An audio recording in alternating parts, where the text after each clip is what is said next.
hiking with Jenny on the John O Groats Trail. This is day 6. I just left my wild campsite near that burn crossing, and I'm headed north to Dunbeath today. I'm going to be stopping in Berrydale on the way for lunch. Very windy, rainy today. Probably the worst weather day in the whole trip so far.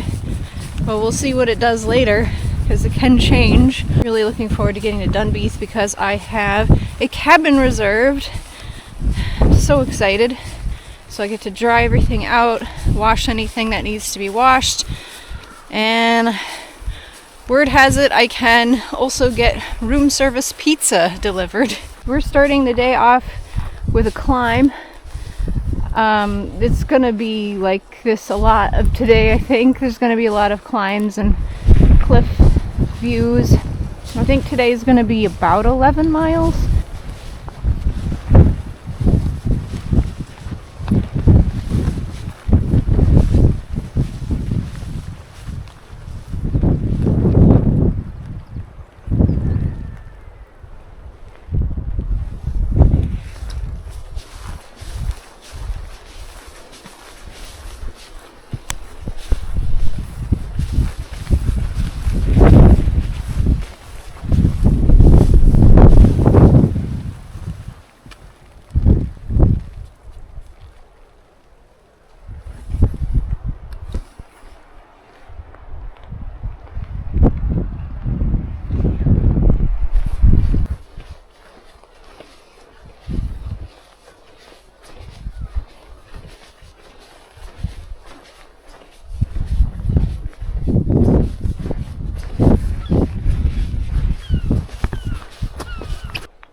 I read that there used to be a village up here.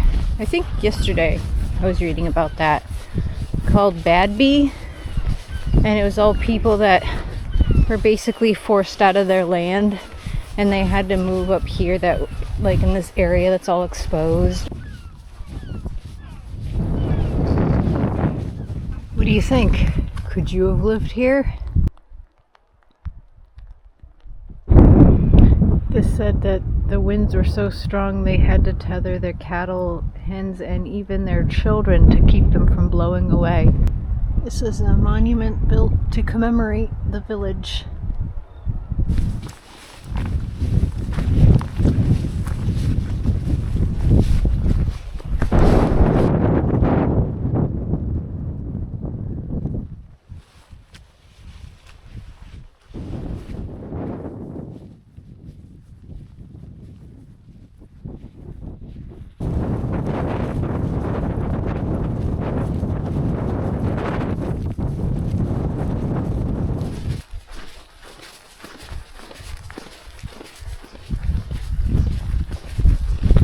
The guidebook will tell you that all the gates have stiles, but they don't tell you most of them you can't open, and you have to climb over the gates. And this one in particular is not attached at the bottom, so it's very treacherous getting over that. But I made it.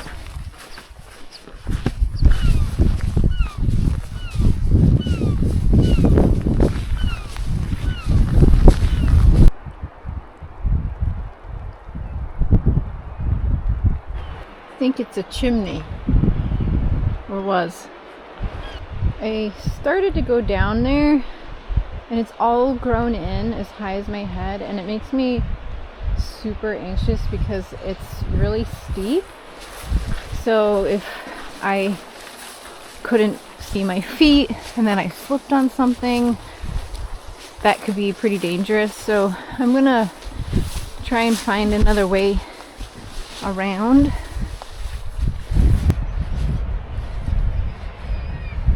I found another trail which should bring me to the road, and then I'll figure it out from there. I'm gonna go into Berrydale and check out the River Bothy and see about getting some lunch. We're apparently back on the trail at This wasn't the way that was marked on the GPX track, but I mean, that seems to happen a lot, that there's extra markers places that maybe they were formerly part of the trail or not. I don't know. But anyways, we're back on track. Here we go. Sketchy bridge time.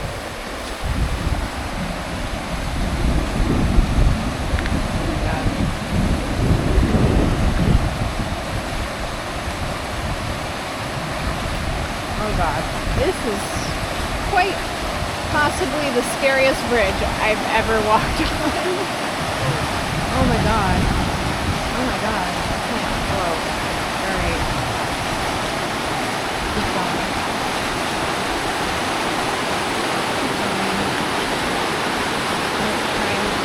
Look ahead. Don't look down. Oh god. Oh god.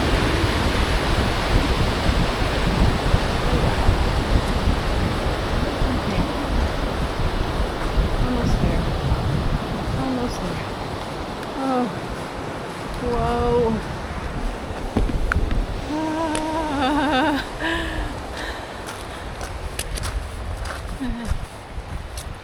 Oh. Feeling a bit dizzy after that. Look at that though. Something used to be built up there. Oh. Onward? I guess we're walking through some lawn.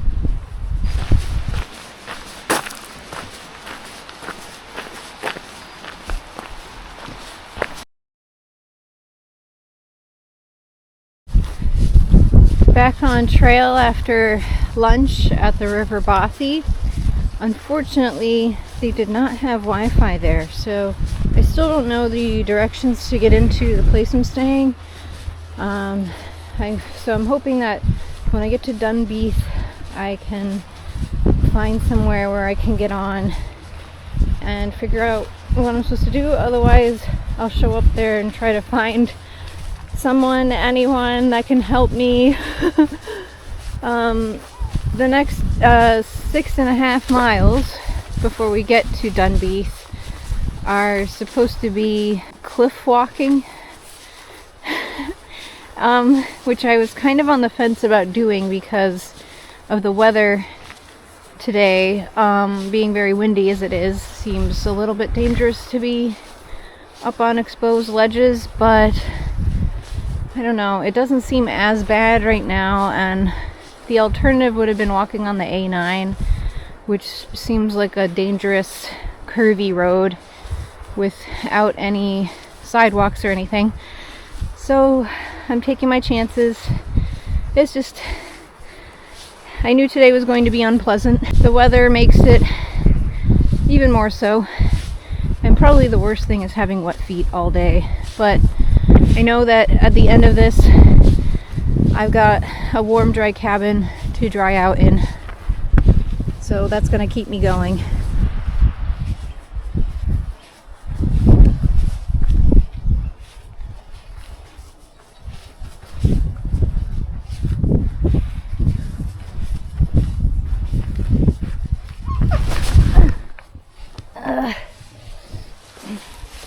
The grass is so slippery.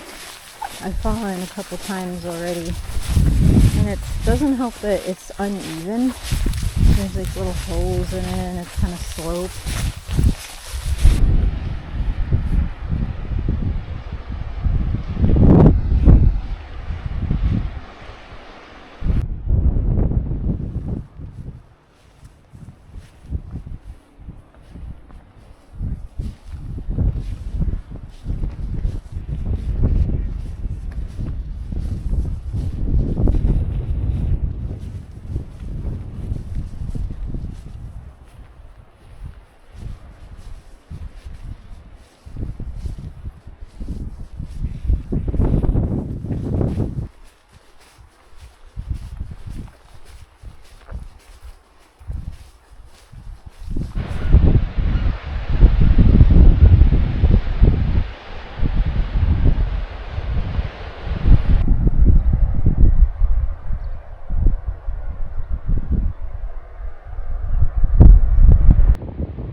there's just something truly spectacular about seeing a waterfall falling into the sea. That alone was worth hiking up here, not on the road.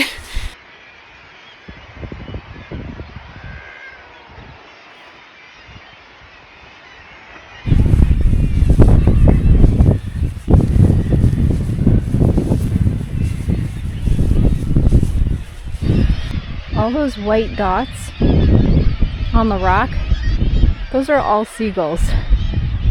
I just realized that.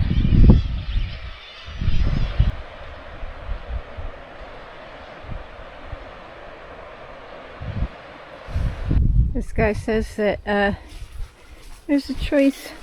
You can either go under or over. He did under. Looked like he had to take his pack off. And man, that does look kind of tight. I think I might want to just go over. I'm used to climbing fences at this point anyway. Yeah, I think over was the way to go.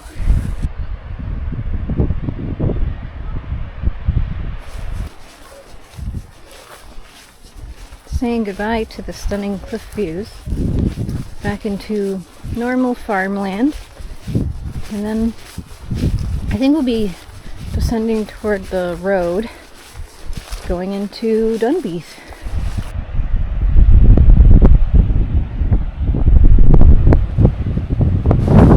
Ooh, dark, scary woods.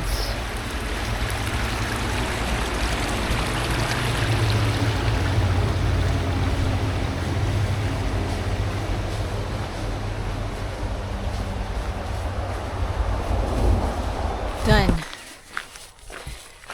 So, I'm in Dunbeath. I just visited the Dunbeath Heritage Museum, which was unfortunately closed, but I was able to get a little bit of a Wi-Fi signal, just enough to pull up my email with the check-in information in it.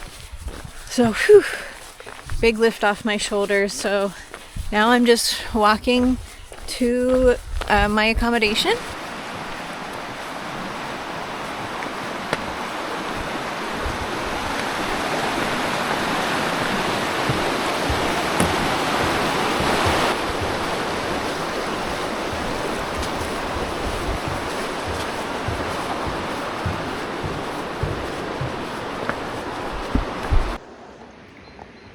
That's where I need to go, up there. Welcome to the Dunbeath Coastal Retreat. I'm in cabin 2, so I'll give you a little tour here. See, here's my view. Got a couple chairs and a picnic table out here, but it's a little chilly to sit outside today.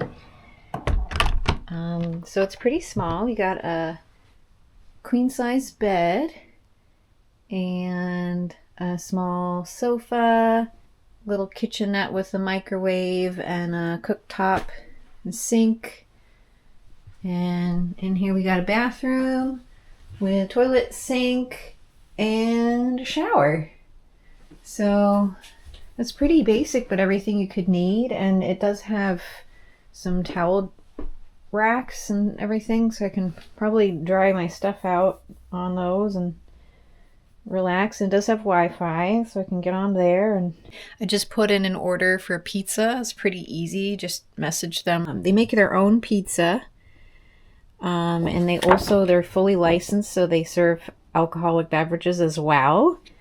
So that's pretty cool. And then they deliver it right to your cabin. And they said be about 40 minutes. So I'm gonna jump in the shower, I think, and get cleaned up.